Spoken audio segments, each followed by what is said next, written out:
Don't do this to me. Jane! Jane, please!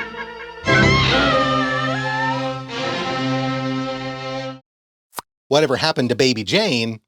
After paralyzing her older sister Blanche in a drunken accident, the former child actress turned into a psychopath who spent years abusing her sibling, only to find out in the end that she had been framed and Blanche herself was responsible for the accident that crippled her.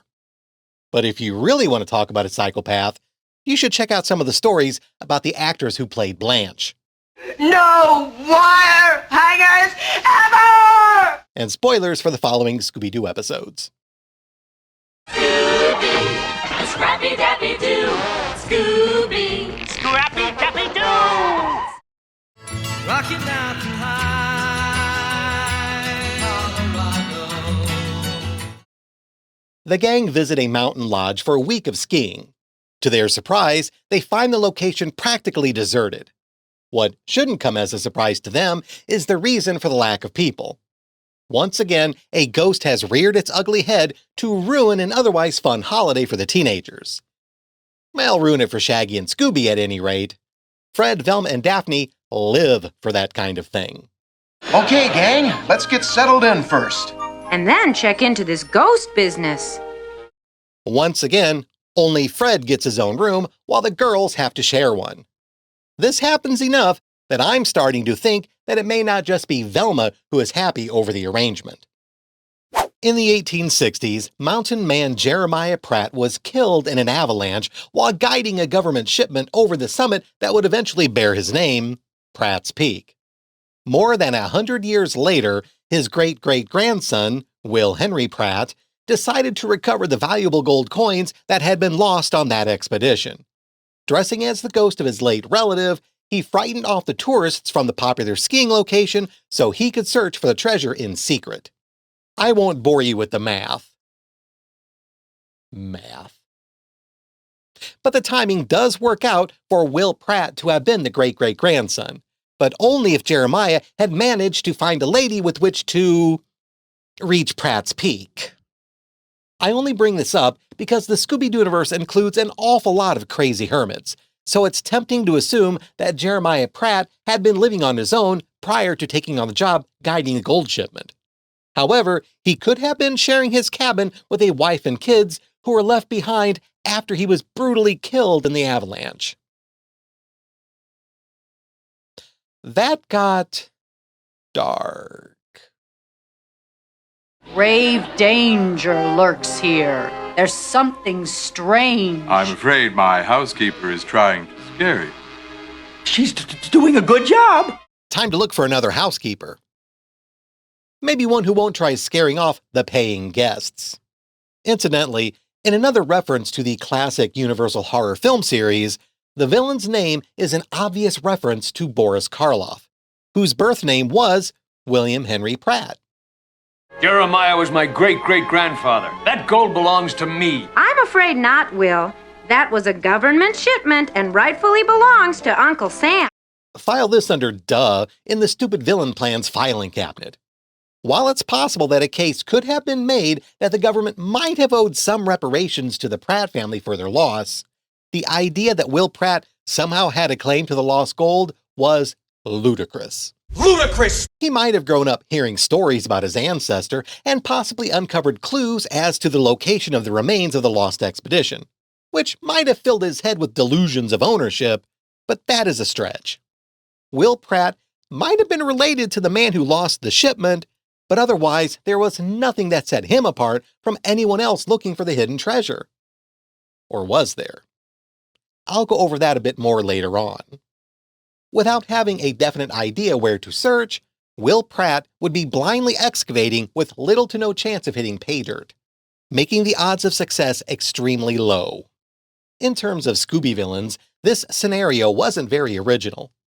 This is an episode set in a snowy environment with a ghost based on a local legend, with a villain determined to scare visitors away from a popular tourist location.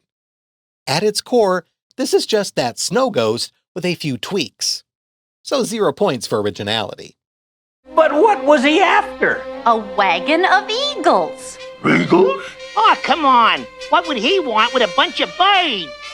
Back in those days, Scrappy, $10 gold pieces were called eagles. The money was good, however, even though what we saw on screen contained the questionable facts and fuzzy logic often exhibited in a Scooby episode. For example, from what I could determine, gold eagles weren't minted in Denver until 1906, nearly 4 decades after the expedition. It's difficult to say for certain because while some sources indicated that, at the time, the Denver Mint was primarily used to assess gold and melt it into bars, others claimed that 1869 was when that location first started milling coins. Setting aside whether those coins would have even existed in the first place, all the figures used for calculating the value of this scheme are extremely rough, because so much is based on approximations and assumptions. The wooden crate that Velma is sitting next to looks to be roughly 3 feet long, 2 feet wide, and 1 foot tall, which would give it a volume of 6 cubic feet. An 1869 $10 gold eagle coin is almost 27 millimeters wide by 2 millimeters thick. In theory, if that crate had been packed to capacity with each piece carefully stacked next to and on top of each other, it would fit around 118,000 coins. I'm ignoring how the coins would likely have been put in cloth or canvas bags prior to placement in the crates, since the animators did as well. The crate, however, is not filled to the top, nor are the contents neatly and efficiently stacked, so I think it's fair to say it's only about 3/4 filled, which would mean there are approximately 88,000 coins in there. Going strictly by the value at the time the wagon was buried by the avalanche, at $10 each, that crate would be filled with almost $900,000 worth of currency. If all 4 crates seen in the wagon held an equal amount of coins, the entire shipment would have been worth over $3.5 million in 1869, or well over $80 million in today's money. Obviously, those are gold coins and worth much more now than their original face value. While not pure gold, as 10% of each was copper, 354,000 total coins would equate to around 170,000 troy ounces of the precious metal. At the time this episode aired, the price of gold was well over $500 per troy ounce. This would make the total value of the gold in that wagon worth around $85 million in 1979, or well over $350 million in today's money. I'm not even going to touch on the value of the coins in the collector's market. Just one uncirculated 1869 $10 gold eagle coin in mint condition could sell for over $70,000 today. However, if several 100,000 of those hit the market, the price would likely bottom out. It would also take a lot of time and effort for Will Pratt to sell them that way, not to mention how he would run the risk of exposing where the coins were sourced. Trying to sell to collectors would be the stupidest way to profit from them, no matter how valuable it could be. Thus, we'll only consider the raw value of the gold itself. Another questionable choice by the producers was having that much gold being transported the way shown. While there were heavy-duty Conestoga wagons at the time which would have barely been enough to handle 6.5 tons of cargo, the wagon shown here appeared to be a lighter-duty model which would have struggled carrying the weight of even 1/3 of the gold coins. Velma, Fred, look at this! A secret room! Jinkies! Boxes of explosives! And digging tools. A secret room blocked by perfect cubes of ice. Will Pratt did a poor job of hiding his excavation equipment. Also explosives on a snowy mountain? That's just asking for an avalanche. Remember, an avalanche is how the gold shipment was lost to begin with, and this episode ended with one as well. The area seemed somewhat prone to experience them, which kind of makes putting a skiing resort there questionable. Will Pratt's scheme may have been potentially very lucrative, but hardly original, and without knowing the location of the lost gold ahead of time, it had very little chance of success. Worse, the way he went about looking for it was extremely dangerous and could have easily resulted in his death. This was a villain plot that contained so much risk that not even the obscene amount of wealth it could generate takes the design score any higher than a 1.5 out of 5.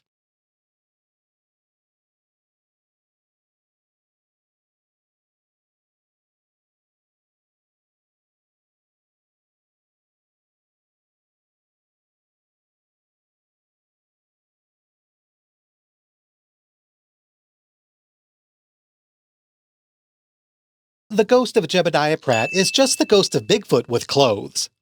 Both were the alleged spirits of mountain men who froze to death a century earlier, and neither featured any special effects for the costume or anything else that would make them appear supernatural. Even the snow ghost managed to fake the ability to fly by using transparent skis. Jebediah Pratt didn't float, didn't glow, didn't walk through walls. This outfit didn't include anything that would make him ghost-like apart from the white skin.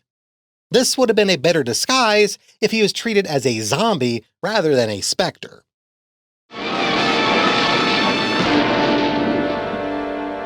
Is everyone all right? Like everyone but the ghost. But he'll thaw out by spring. Hell, his costume didn't even manage to succeed as insulation, considering how much Will Pratt was shivering while trapped in the snow.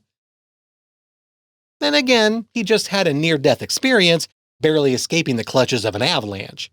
So perhaps he's still shaking with fear. Is the snow decorating the inside of his little ice prison tinged a cheery shade of yellow? I don't consider the Jebediah Pratt disguise very frightening either, as apart from the pale complexion, it was nothing more than a big hairy guy with dark circles around his eyes. No claws, no fangs, no glowing red eyes. If he had carried a club or an ice axe, that would have helped to make him so much more intimidating. As shown, however, he was no different than many of the hermits seen in previous episodes. Or a B-list DC supervillain. Solomon Grundy want pants too! All this outfit had going for it was that it was based on an existing legend and thus appropriate for the time and place, but it failed at every other metric of being a good Scooby villain costume. The ghost of Jebediah Pratt gets a 1 out of 5 for the outfit. This is the part where I usually go over mistakes made by the villain, like how Will Pratt did a poor job of hiding his tools and explosives. But first, I want to discuss a mistake made by the writers. Well, perhaps mistake is too harsh a word. Rather, a missed opportunity to make the villain's scheme make more sense. This must be it. Jeremiah Pratt's old cabin. It probably hasn't been used for decades. Property of Jeremiah Pratt. That's odd. The last entry has been torn out, but the pen's pressure indented the next page. It's working. December 18th, 1869. Hired to guide government shipment of eagles over the pass. If the cabin hadn't been used for decades, why was there a roaring fire in the fireplace when Fred, Velma, and Daphne arrived? This was a very big goddamn clue that none of them noticed. Also 1869? Remember this line from earlier? Jeremiah Pratt died in 1869. Reed, the lodge owner, said that Jeremiah Pratt died in 1865, 4 years before this diary entry. While the official subtitles for the episode do say 1869, it sure sounded like Reed said 1865. Jeremiah Pratt died in 1869. 1869. Did whoever was responsible for the subtitles make this correction themselves just to fix that error? I'm going to kindly set this aside as a simple typo on the script given to the actor because it's more important to focus attention on the diary itself. As his descendant, Will Pratt might have had access to Jeremiah Pratt's belongings if they had been preserved over the years, such as the diary found by Daphne. However, it wasn't helpful to the villain in the slightest. The contents of the missing page only mentioned that Jeremiah Pratt was guiding a gold shipment over the mountain. By this point in history, not only would that have already been common knowledge, but it's also more than likely to have been the basis of local legends of lost treasure. Will Pratt would doubtless have been just one of hundreds or thousands of people searching for the gold coins over the past century. In the Scooby-Doo universe, Jeremiah Pratt was a known figure, not a superstition or campfire legend. He existed, and the loss of millions of dollars worth of gold coins would have been national news at the time. It's also difficult to believe that the government would not have exhausted a massive amount of time and manpower to recover the lost shipment, though their failure to do so could have been due to having limited resources, considering this happened during the Reconstruction era after the U.S. Civil War. Regardless, the path taken by Jeremiah Pratt over the mountain should have been known by others, including anyone he had guided before. Even if there had been an avalanche, it should not have taken the government long to find the gold, even with the reduced number of searchers. In fact, it might have even been easier to do so with the avalanche, as it would have left a massive impact on the environment and been a pretty big goddamn clue where they should start digging. Now this is the part where the writers missed a good opportunity. What if Jeremiah Pratt had known of a secret path over the mountain? In summer months, he would guide expeditions over a safe, well-known passage, but in winter, he could have used a different route that would avoid the worst of the weather. As most normal travelers would not attempt crossing the mountain during that time of year, Jeremiah Pratt would never have needed to share this information. Let's assume that for some reason, the government urgently needed that gold shipment and couldn't wait until spring. So they desperately turned to Jeremiah Pratt to get them through the dangerous winter terrain. The mountain guide might have agreed to this if offered enough of a reward, and he trusted his own talents to do so safely. But as a precaution, he could have detailed the secret route he was planning to take in his diary to give his family a chance to find him if worse came to worst. Unfortunately for Jeremiah Pratt, after the expedition was declared overdue, either his family would never read his journal, or by the time they did, it would be too late to do anything, and the memory of their husband and father would be allowed to fade into the mists of time. Perhaps his widow resented her husband's death, feeling he was persuaded to risk his life in a fool's errand by the government, and she didn't volunteer the whereabouts of the secret path. Cruelly content knowing all the accompanying officials and soldiers guarding the wagon died as well, with their spirits unsanctified, and their cold, pale corpses left to be scavenged by the uncaring wildlife in the bitter wastes of a bleak and forgotten mountain pass. Wow. That got dark. I'm obviously making a few assumptions, but I stand by the assertion that Jeremiah Pratt was just one member of a larger expedition, joined not only by government officials responsible for the transport, but also at least 1 or 2 squads of federal soldiers to guard against outlaws or anyone else who might want to steal the shipment of coins. It also stands to reason that Jeremiah Pratt could not have been alone, because someone had to make it back to civilization to report that the expedition was lost in an avalanche. The fact that survivors couldn't lead searchers to the location of the lost wagon adds credibility to the idea that Jebediah Pratt had not used a normal route. Being caught in an avalanche is extremely disorienting, let alone suffering any injuries that could scatter one's wits. By the time anyone made it back to civilization, they might have had no idea where the avalanche occurred. Those tasked with recovery would no doubt head for the common mountain trails, but the fact that they never found any trace of the lost shipment means Jebediah Pratt had a different way through the wilderness. There is one other means by which Jebediah Pratt's diary could have been used more effectively. The gold coins could have been meant as a bribe or unauthorized payment to a foreign country and had to be kept out of any official records, thus making the expedition a secret known only to the government and the man they hired to guide it. This would have also meant a much smaller company joining Jebediah Pratt, as a large number of guards would have tipped off any spies that the wagon contained something of more value than just the personal belongings of homesteaders. Fewer members would make for fewer survivors after the disaster and greatly lower the odds of finding the lost gold. This would have made Will Pratt's actions after reading his ancestor's diary make a lot more sense. Rather than being just another treasure hunter over the years, he would have been the only one alive who would have known about the missing gold. There was always a chance that the government recovered everything shortly after the avalanche and not told anyone, but it was still well worth the effort of a modern-day search. The only issue I could find with the idea that this had all been a clandestine government operation is the way the gold had been packaged. If the goal had been to use precious metal as a covert payment, would they have done so with fresh gold coins? After all, the Treasury Department would have kept a record of them having been minted, which would have made it more difficult to keep them off the books. Not to mention, simple gold bars might have been easier to transport. Perhaps this was a case of hiding in plain sight. Should anyone happen to intercept the shipment, it might be easier to explain official United States gold coins rather than suspiciously unmarked gold bars. Scrappy? avalanche, and Pratt is never seen again. Put those dogs on a leash. There is one last thing I want to discuss about the Lost Expedition. As mentioned before, it was extremely unlikely that Jebediah Pratt had been alone during his final journey over the mountain. It's also highly likely that he was just one of several fatalities during the disaster. The housekeeper said he was never seen again, which meant his remains were never found. Under the right conditions, a human body doesn't rot, but rather mummifies. Those conditions often include a cold, dry environment, like what you'd have in the upper altitudes of a mountain. Even if he had been the only one who died, Jebediah Pratt's body could very easily have been somewhere nearby, perfectly preserved.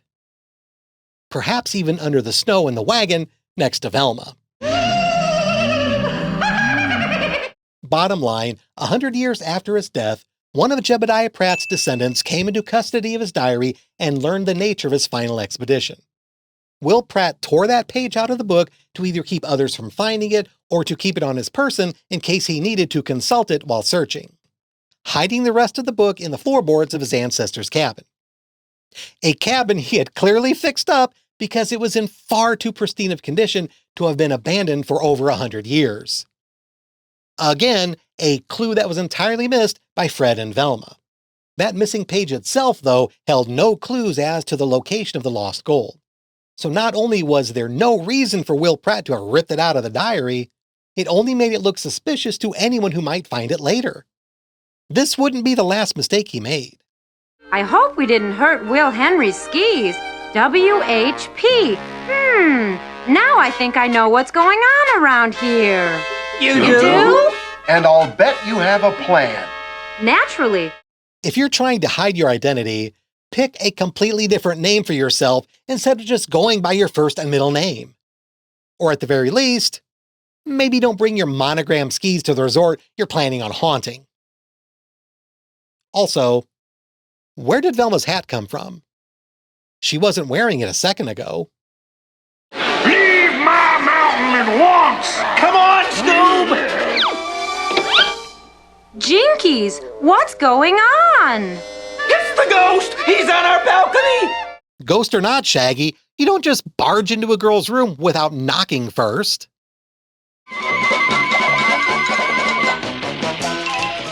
What?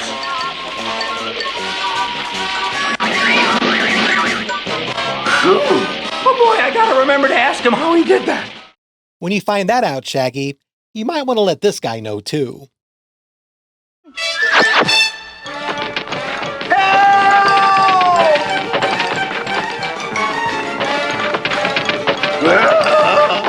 Well, if previous Scooby episodes set in the snow are any indication, this should be about it for the bad guy.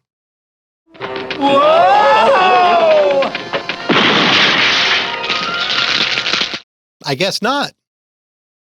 Where in the hell did the ghost go? Once again, a villain makes the mistake of spending all his time chasing Shaggy and Scooby while ignoring Fred, Velma, and Daphne, who, as we saw earlier, were busy finding all the clues to solve the mystery. To be fair to Will Pratt, however, he did make a decent attempt at murder, or at the very least, attempted grievous bodily injury. Like somebody help! Happy landing!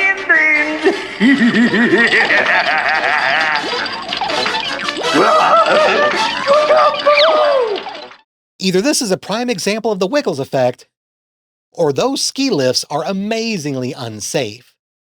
A normal person wouldn't have been able to shake the high-tension steel wire like that. Shaggy, Scooby!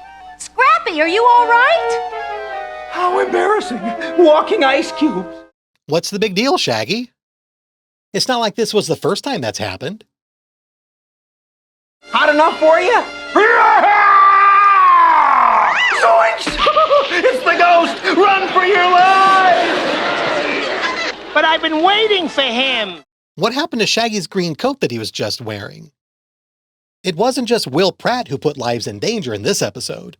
That gang acted extremely recklessly themselves. More cocoa, anyone? What was that? Sounds like an avalanche. How did it go, Velma? Perfect.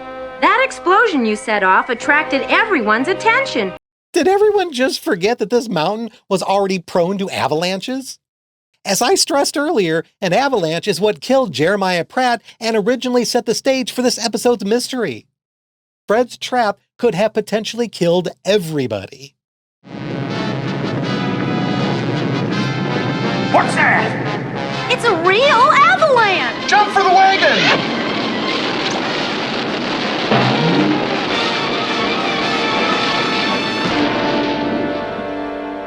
Is everyone all right?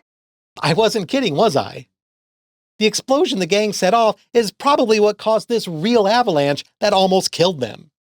It was lucky that the wheels on the wagon were still functional after a century of being buried in the ice and snow. Though an argument could be made that the force of the avalanche was what pushed it down the mountain. Though that doesn't explain how the wagon went from having 5 bows while in motion to just 4 after it came to a stop. Will Pratt was careless when it came to hiding his identity, spent too much time chasing the wrong kids, did a poor job hiding his excavation equipment, and made Jebediah Pratt's diary more suspicious than it needed to be. However, he did at least make a decent attempt at getting rid of some of the meddling kids, which bumped his operation score to a 2 out of 5. This leaves the ghost of Jebediah Pratt with a paltry final due score of 1.5 out of 5. Scooby is really gonna try that ski jump.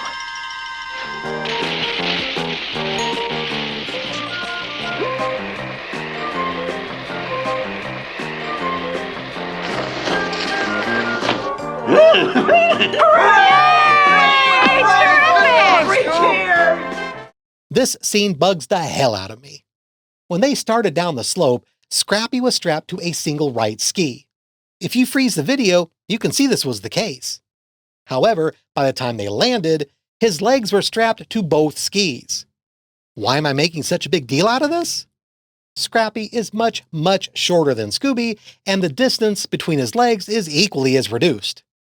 For him to be able to be astride the same skis as his much taller uncle, Scrappy would have to have been either cut in half or be Jean-Claude Van Damme. I would like to take a moment to thank my new paid supporters on Patreon and YouTube and apologize in advance if I mispronounce any names. King Captain Dr. Professor K. Rule. Thank you, King Captain Dr. Professor K. Rule. Kevin the Taps Unit. Thank you, Kevin the Taps Unit. Midnight Alley 9. Thank you, Midnight Alley 9. Carl the Stuntman's Daughter. Thank you, Carl the Stuntman's Daughter. Say hi to your old man for me and tell him that he still sucks. Lavender Tea. Thank you, Lavender Tea. Thank you to everyone helping support my channel. It absolutely means the world to me. If you'd like to help, there's a link to my Patreon page in the video description, or you can click the join button somewhere at the bottom of this video to become a YouTube channel member, but please only if you're comfortable doing so. Supporters receive credit in my videos for as long as they remain a paid member, as well as a personal shout-out in the next regular video produced after they join. If you're interested in picking up some clothing or mugs, there's a link to my merch store in the video description. If you send me a photo wearing or holding anything you buy, I would love to include it in my next regular video. This means you are giving me permission to share it if you send it to me. No takebacks.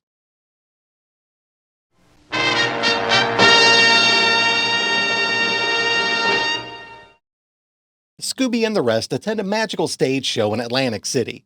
The performance is going well until the boys are tasked with being volunteers for one of the magician's feats, giving them an uncomfortably close view as a ghost makes an appearance. The vengeful spirit is out to ruin the conjurer's career by cursing all of his illusions, starting by making an expensive pearl permanently disappear. Here they are, our 2 volunteers. What? I know I'm old and deaf, but I could barely make out a word she said.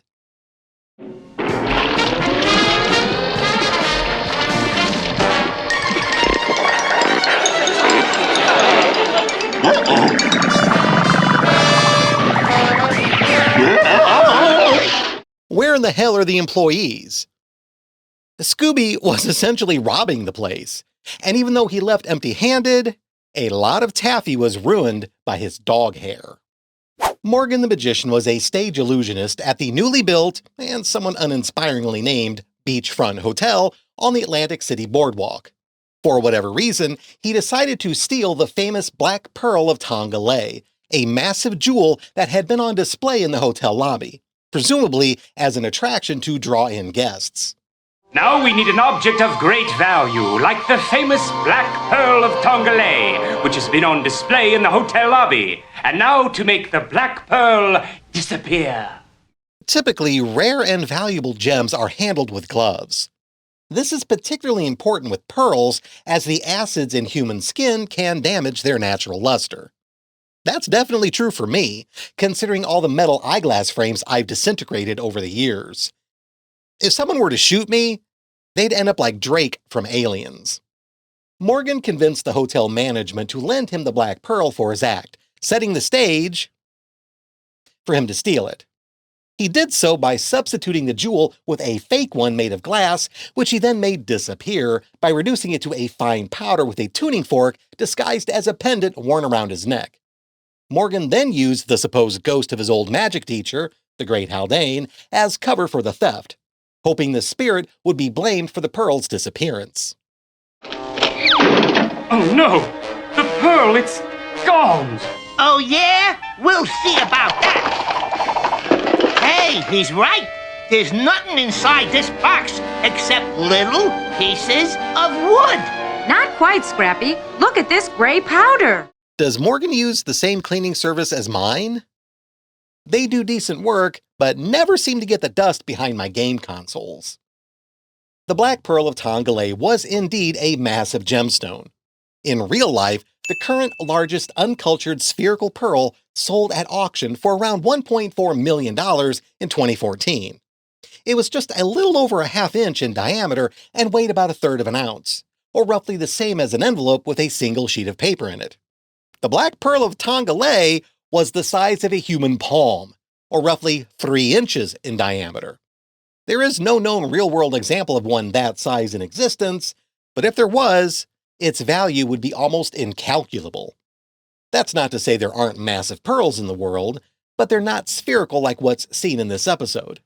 For example, the gigantic Pearl of Puerto is estimated to be worth $100 million, despite looking like one of Godzilla's tonsil stones. That would explain his radioactive breath. While we may know what a buyer paid for that aforementioned pearl at auction, we can't simply use mathematical scaling to determine the rough value of the Black Pearl of Tongalei. Think of it like this. A bar of gold could be worth $5,000. If we find one that's 6 times the size, its value would be $30,000.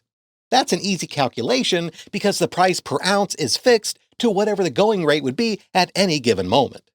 However, the Black Pearl of Tongalei was a very unique jewel. You can't just say that it's worth $8.5 million because a pearl 1/6 of its size sold for $1.4 million. The larger a pearl gets, the rarer it becomes, and its value would increase exponentially. This is even more so for spherical pearls because massive ones of that shape are already exceedingly scarce. Therefore, the Black Pearl of Tongalei had to have been worth multiple millions of dollars, even in 1979. By the way, Tongalei was the name of a popular tiki-themed restaurant in Malibu, California that ceased doing business under that name a couple of years before this episode aired. I can't help but think one of the writers was a fan of the place and decided to immortalize it here. Morgan's crime was worth the risk of capture, provided he could find someone to purchase the pearl.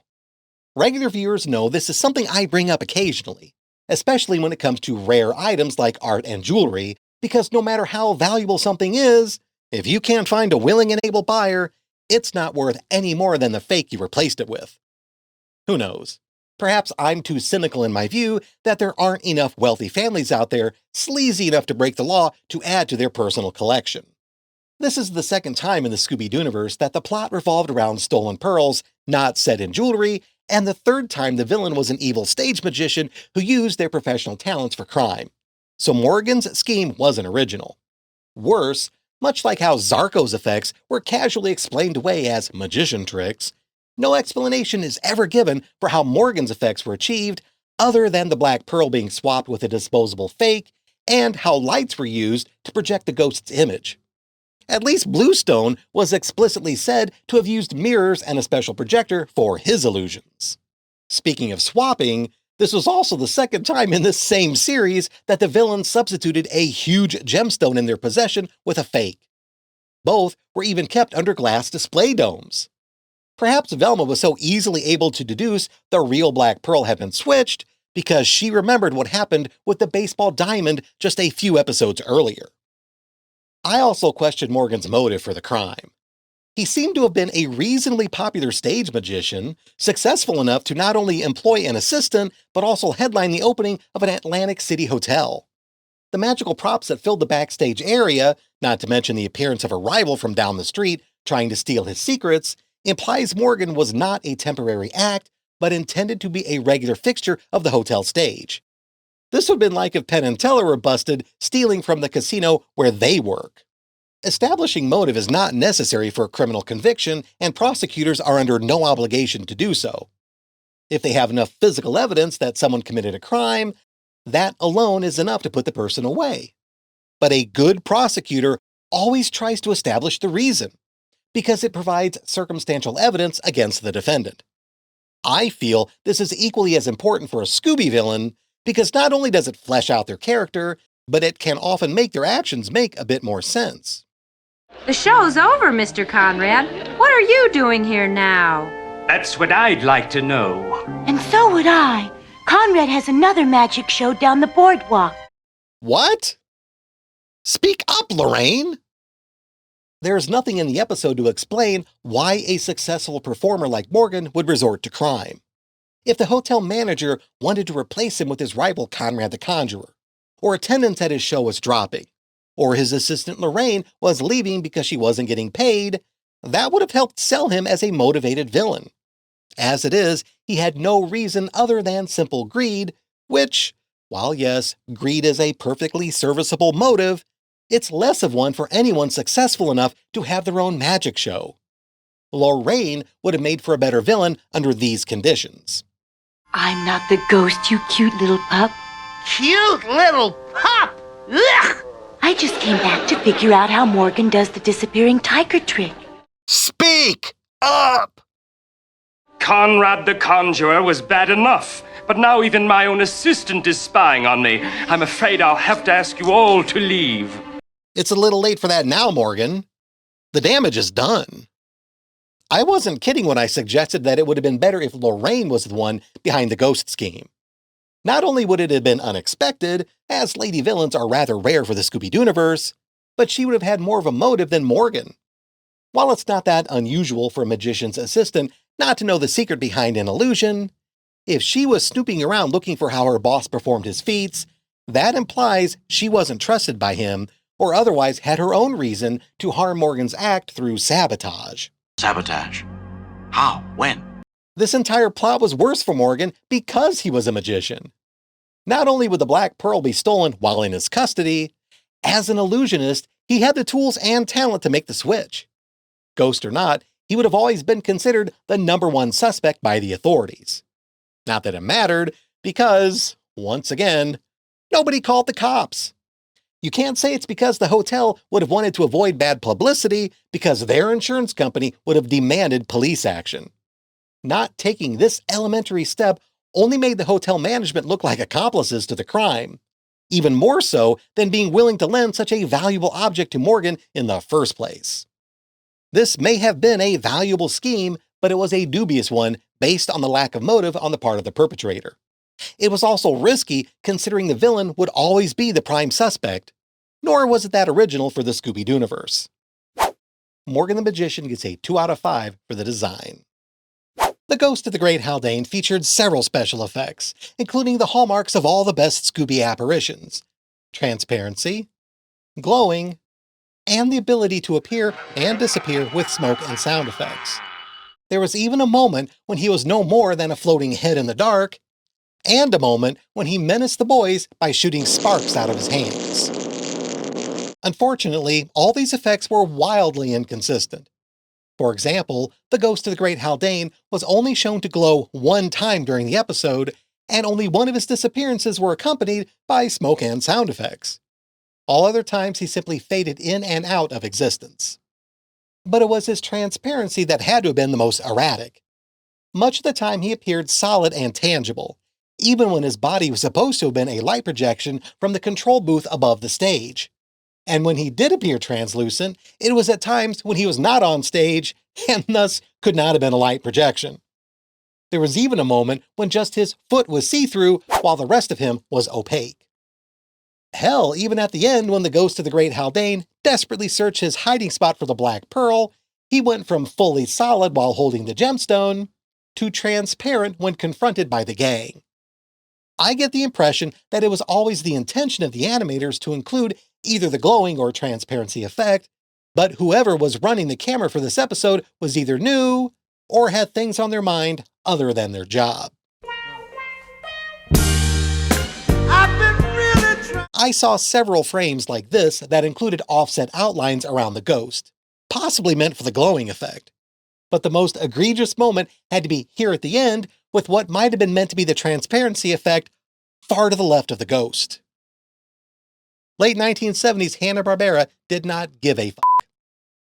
Setting aside the special effects, the costume itself is arguably scary, even for older kids in the audience. While the white skin is nothing to write home about, the face itself is ghastly, with the sunken cheeks and black sockets for eyes. Lifeless eyes, black eyes like a doll's eyes. The empty void of a mouth also evokes the unsettling impression of a corpse. One almost gets the urge to tie it shut with a handkerchief, like preparing a body for viewing in a Dickensian funeral parlor. One missed opportunity had to have been the lack of any external supernatural actions by Morgan while in disguise. We've seen non-magical creatures manipulating the environment, like how the shadow creature levitated statues and appliances. You'd think the ghost of a powerful magician would have done more in the episode than just making a box glow.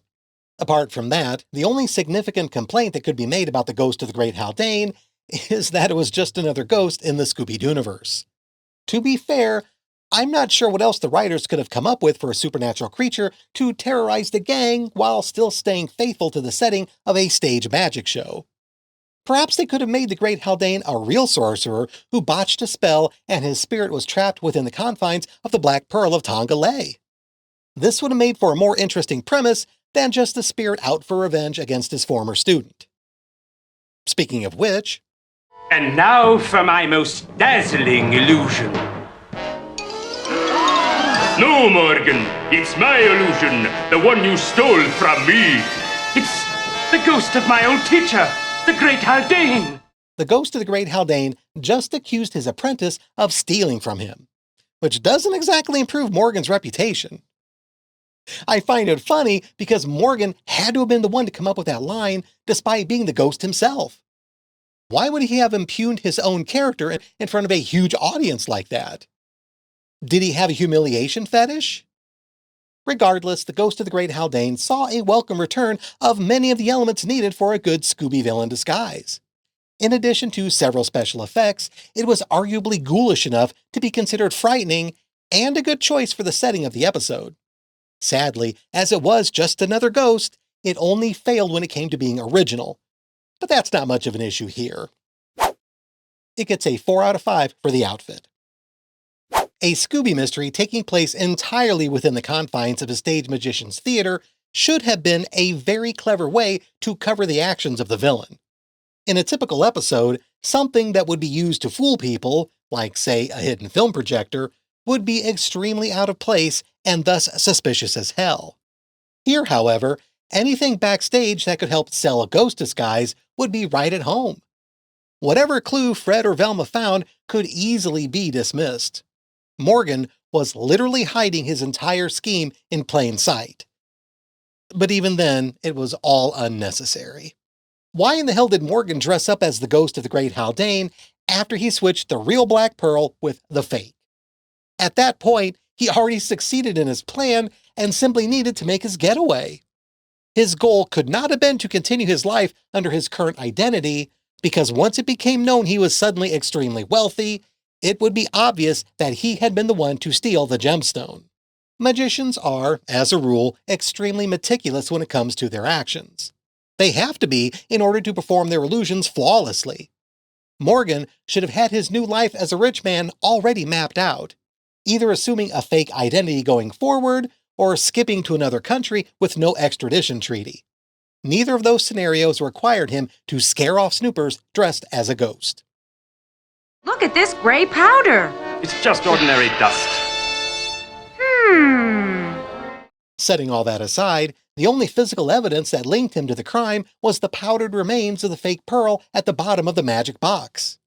Morgan claimed it was merely dust, but that was a mistake, as it would be very easy to determine that the powder wasn't what he said it was. It would have been better if he had replied, in a matter-of-fact way, that it was powdered glass from previous illusions. Morgan could have said one of his older feats was, say, turning a pigeon into glass, and one of his props broke during transit, and what was at the bottom of the box was all that was left of it. This might not have been the best explanation, since it would suggest the idea of a glass object having been in the case to Velma. But it was a reasonable excuse to fit the evidence should anyone see the bottom of the box. It would also have made Morgan appear less suspicious, as he wouldn't have been caught in an easily refutable lie. Of course, Morgan should have had the reasonable expectation that his equipment wouldn't be ransacked by a poorly trained puppy, and the powder would have remained undiscovered.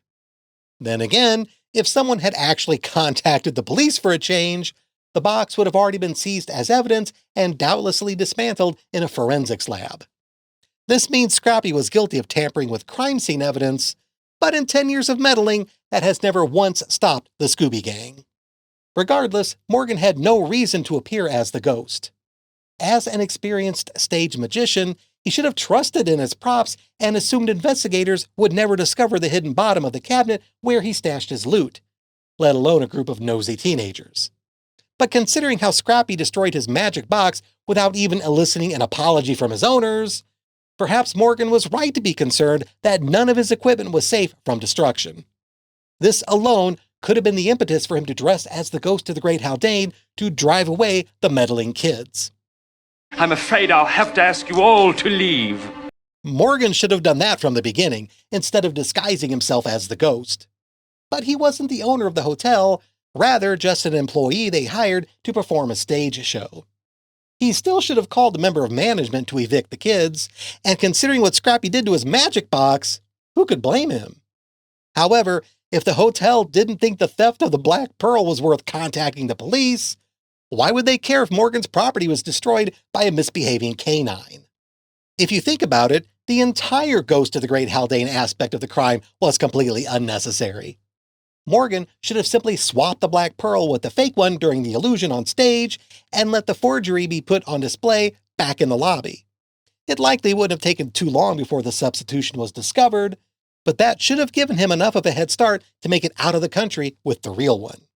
Wow, oh wow! Stand back, everybody! I'm gonna splat those monsters good!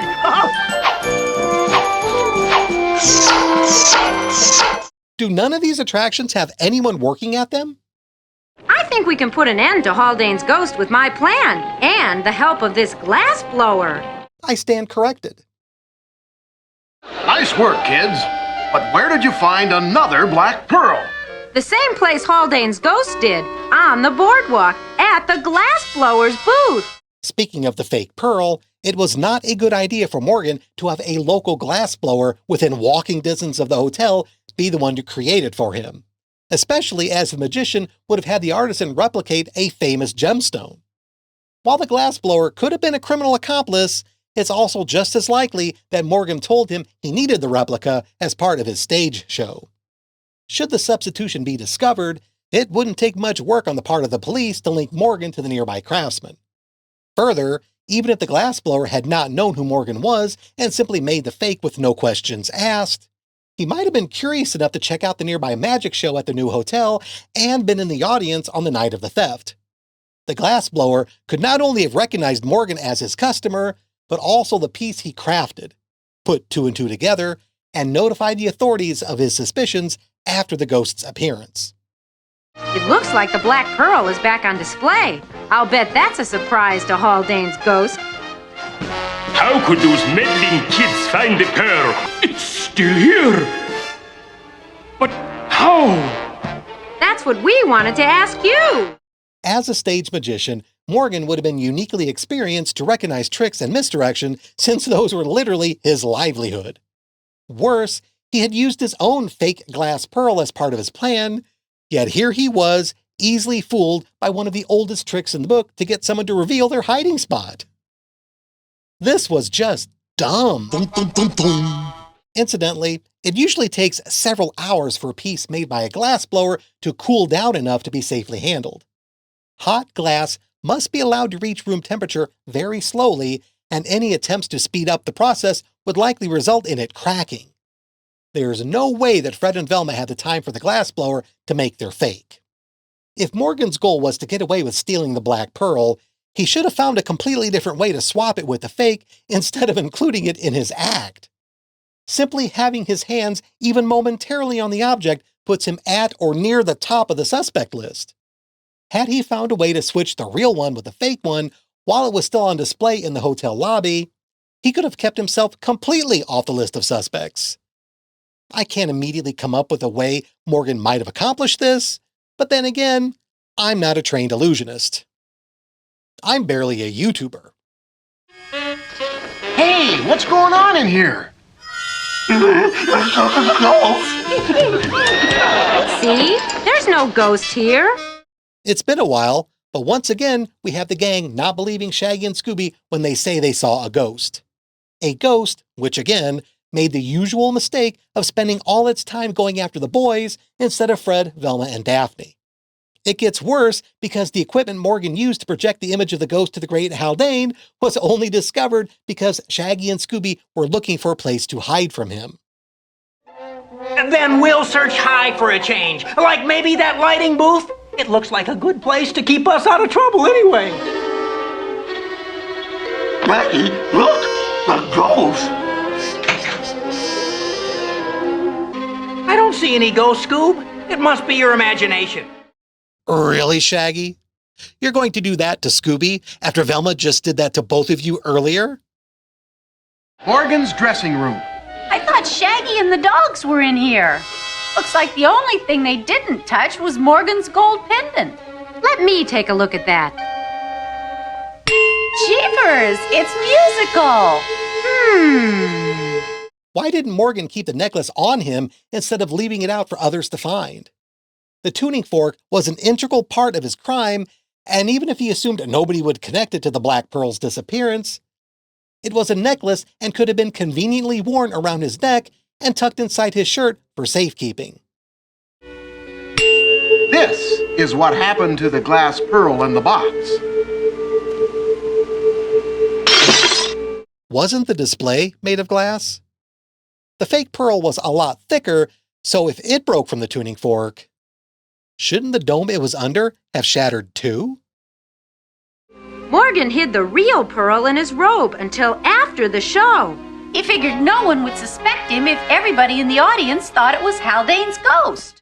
Trust me, Daphne, this is one Velma voice you're better off not impersonating. As mentioned earlier, most of Morgan's tricks weren't explained in the episode. The producers likely felt the audience would just assume it was standard fare any illusionist was capable of. But this only stresses just how much less grounded in reality mid-era Scooby series tended to get. The original show often took great pains in explaining how the villain performed his tricks, even if a lot of it wasn't technically possible. I've got it! I've got it!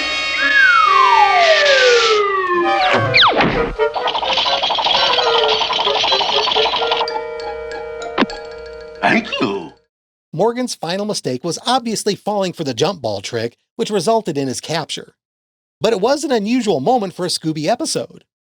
Usually, when a villain is fooled by the boys wearing a disguise, it's just for a moment. It's rare for a bad guy to get caught by that. Morgan the Magician was a great illusionist, but a poor criminal. Despite initially succeeding in his heist, he resorted to dressing up as a ghost when it wasn't necessary, put himself at the top of the suspect list, spent time chasing the wrong kids, and fell for the gang's tricks twice in a row. He gets a 1.5 out of 5 for the operation. The Ghost of the Great Haldane gets a final due score of 2.5 out of 5.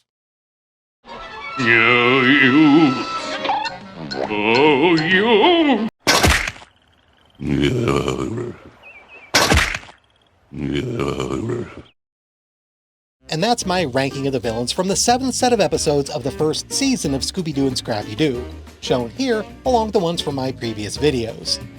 The quality of the bad guys dipped sharply with the ghost of Jeremiah Pratt, but jumped right back up to the middle of the road with the Ghost of the Great Haldane. We're just 2 villains away from finishing out the season. Will Scooby-Doo and Scrappy-Doo succeed with a Hail Mary to end things with a bang? Or will it be a Fail Mary and fizzle out with a whimper? I hope to see you next time.